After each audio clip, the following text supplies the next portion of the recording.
Good morning children, welcome to my YouTube channel. बच्चों, आज हम सॉल्व करेंगे एक्सरसाइज 3.5 का क्वेश्चन नंबर 1। क्या बोला है इस क्वेश्चन में? Which of the following pairs of linear equations have unique solution, no solution, infinitely many solution. In case there is a unique solution, then find it by using multiplication method.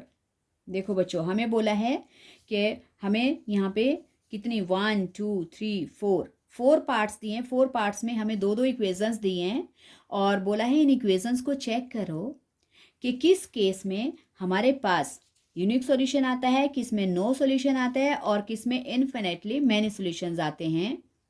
Check करना है। और फिर बोला है कि जिस equation का in the case of their is unique solution और जिस इक्वेशन का यूनिक सॉल्यूशन आता है उसकी वैल्यूज हमें एक क्रॉस मल्टीप्लिकेशन मेथड से फाइंड आउट करनी है।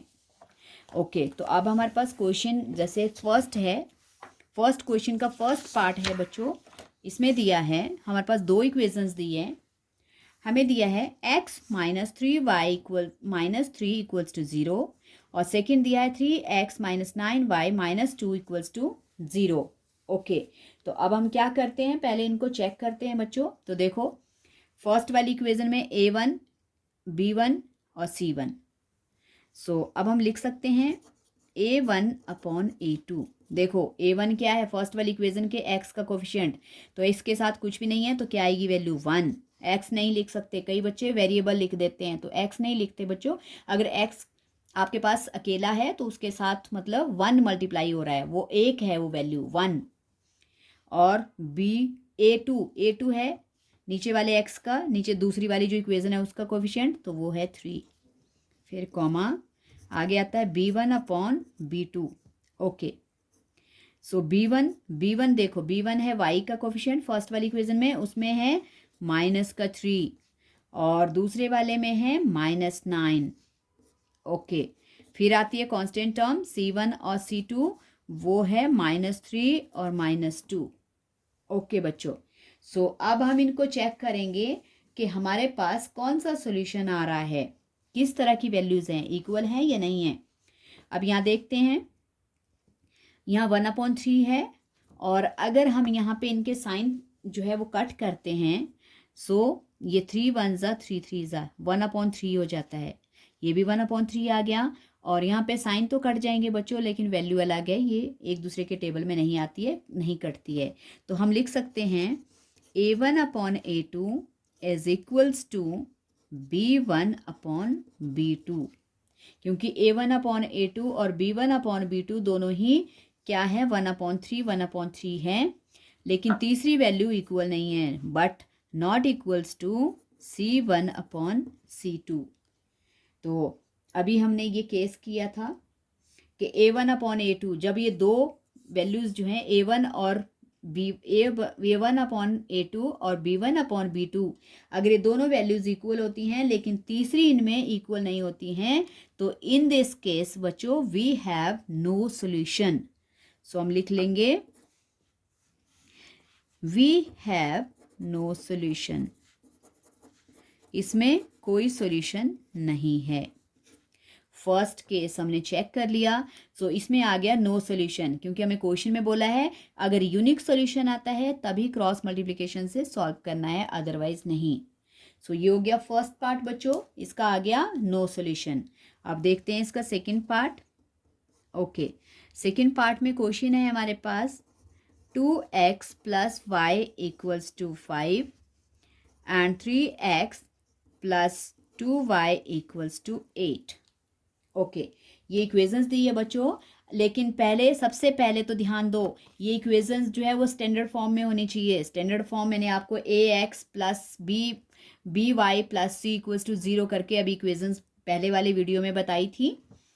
तो इनको भी हमें स्टैंडर्ड बनाना पड़ता है। स्टैंडर्ड का मतलब हमारे पास राइट साइड में 0 होना चाहिए। हमें सारी वैल्यूज़ x की, y की और जो कांस्टेंट टर्म है सबको लेफ्ट साइड में अरेंज करना है, तो इनको अरेंज करना पड़ेगा। सो हमारे पास इक्वेशन क्या क्या आ जाएगी, 2x plus y, right side से प्लस का 5 लेफ्ट में माइनस, और ये बच गया 0। स्टैंडर्ड फॉर्म में आ गया। अब दूसरी को भी 3x + 2y और प्लस का 8 -8 = 0। ओके, ये आ गई दोनों इक्वेशंस की स्टैंडर्ड फॉर्म। अगर ये स्टैंडर्ड फॉर्म है सो अब हम सॉल्यूशंस चेक कर सकते हैं।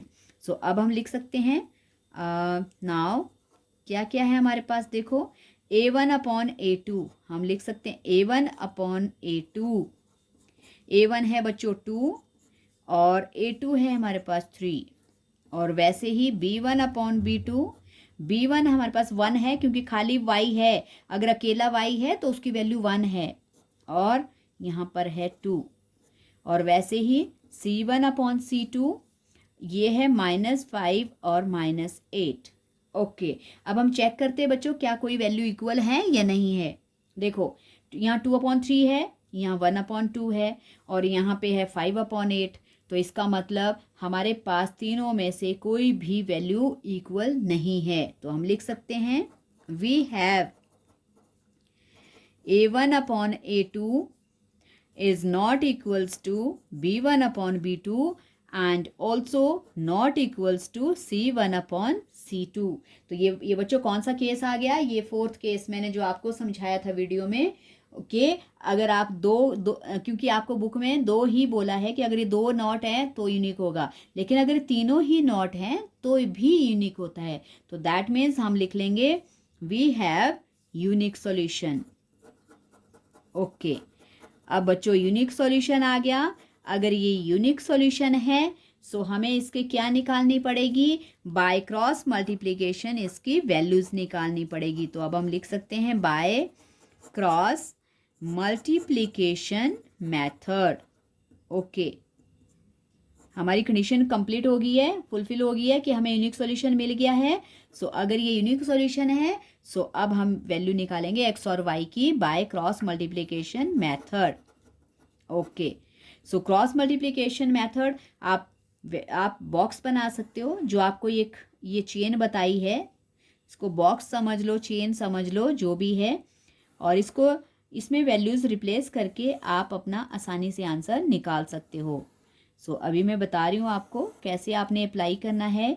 डायरेक्ट आप फॉर्मूला लर्न कर सकते हो, डायरेक्ट भी कर सकते हो, और चेन से करना है चेन से भी कर सकते हो। ओके, क्या था बच्चों, पहले वाले में आता है b1 b2। ओके बच्चों, पहले आती है सेकंड वैल्यू, और सेकंड वैल्यू के लिए एक मेथड मैं आपको बता रही हूँ इनका कैसे ये रिप्लेस किए जाते हैं। ये रिप्लेस किए जाते हैं 2 3 1 एंड अगेन 2, मतलब पहले सेकंड वैल्यू, फिर थर्ड वैल्यू, फिर फर्स्ट वैल्यू, और फिर अगेन सेकंड वैल्यू। तो याद रखना इस मेथड को 2 3 1 2 2 3 1 2, और फिर अगर ये याद रहेगा तो आपको कभी भूलेगा नहीं।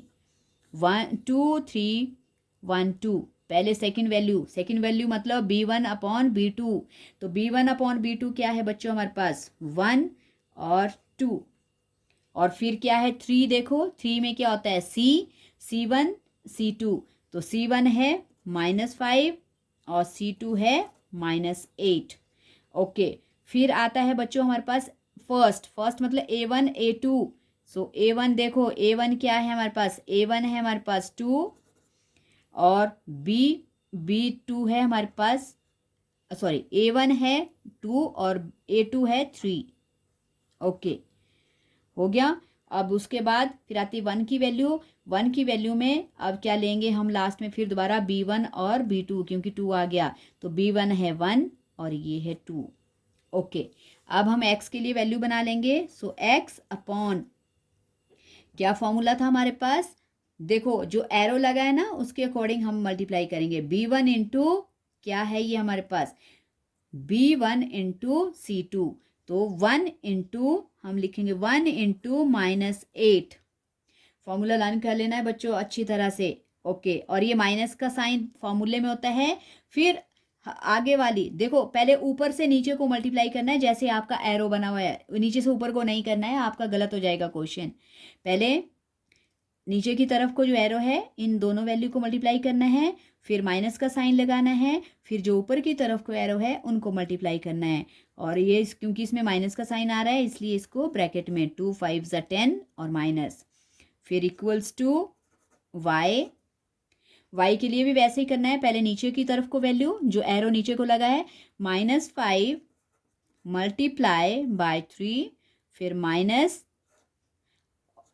ब्रैकेट आ गया क्योंकि दोनों दूसरी वैल्यू में भी माइनस का साइन है, 8 2 ज़ा 16, ओके, इक्वल्स टू, फिर आ गया 1, again value 1 into 2, sorry 2 into 2 क्या हो जाएगा बच्चों, 4, माइनस 3 1 ज़ा 3, ये आ गई हमारे पास वैल्यू। और ये भी ध्यान रखना है बच्चों, जब आप चेन में वैल्यू रिप्लेस करते हो और यहाँ पे क्वेश्चन में आपके पास जिस तरह से वैल्यू दी है आपको वैसी ही वैल्यू भरनी है, ना तो आपको कैंसिल करके वैल्यू रिप्लेस करनी है इसमें चेन में, और ना ही साइन काट कर, एज इट इज़ जैसे आपको विद साइन और वैल्यू दी है आपको वैसे की वैसे ही इसको रिप्लेस करना है।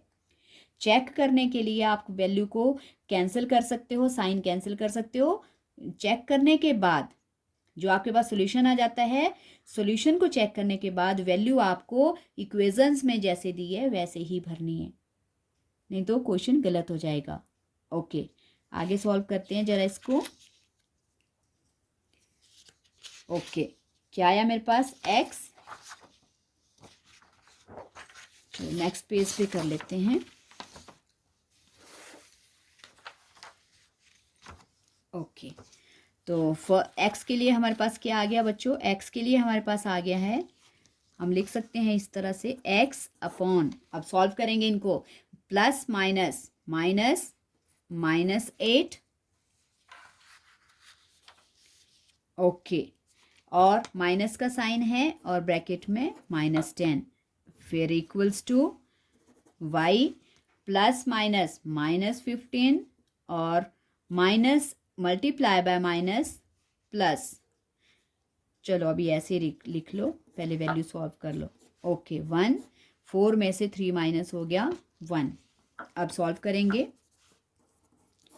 -8 और minus multiply by minus +10 equals to y -15 minus into minus +16 equals to 1/1। Again x क्या आ गया हमारे पास, x अपॉन 10 प्लस का बड़ा है, माइनस का 8 छोटा है, हमारे पास बच जाएगा 2 इक्वल्स टू y, और 16 बड़ा है 15 छोटा है तो 1 इक्वल्स टू 1/2। ओके, ये तो निकाल दी बच्चों हमने वैल्यू। अब x और y की वैल्यू निकलेगी कैसे, देखो जो x की वैल्यू है उसको भी हम जो थर्ड वैल्यू आई है उसके साथ कंपेयर करेंगे, और वैसे ही y की वैल्यू को भी थर्ड के साथ ही कंपेयर करेंगे।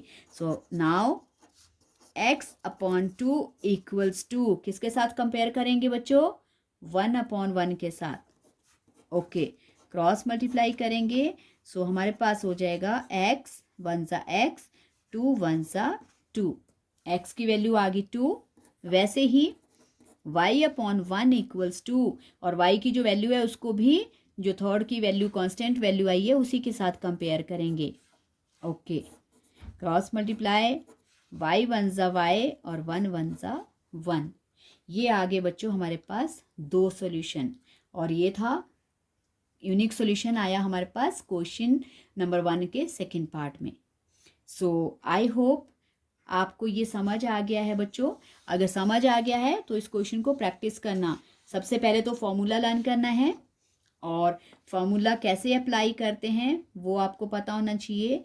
उसके बाद फिर सॉल्यूशन निकालने के बाद x और y की वैल्यू को दोनों को कांस्टेंट टर्म के साथ वेरीफाई करना है, इसको इक्वलाइज करना है, और उससे आपको आंसर मिल जाएगा। सो आई होप आपको ये मेथड समझ आ गया। समझ आ गया तो प्रैक्टिस करना, और वीडियो को लाइक करना, शेयर करना, और चैनल को सब्सक्राइब भी करना। Thank you so much.